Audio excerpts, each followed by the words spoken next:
মাইলস্টোনে দুর্ঘটনার পর বেঁচে যাওয়া একজন ছাত্র তার আহত বন্ধুকে ক্লাসরুম থেকে ফিরিয়ে আনতে গিয়েছিল। ফায়ার ব্রিগেডিয়ার অফিসার বাধা দিয়ে বললেন, আর কোনো লাভ নেই, তোমার বন্ধু আর এই পৃথিবীতে নেই। কিন্তু ছাত্রটি বাধা মানল না। সে নিজে একা গিয়ে বন্ধুকে ফিরিয়ে আনলো। নিথর দেহ দেখে ফায়ার ব্রিগেডিয়ার অফিসার বললেন, আমি তোমাকে বলেছিলাম এর কোনো মূল্য নেই, সে না ফেরার দেশে চলে গেছে।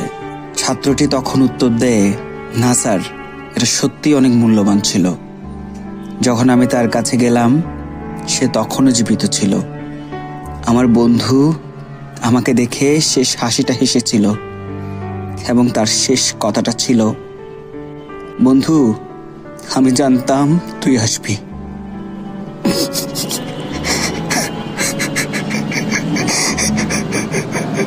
মাইলস্টোনে দুর্ঘটনার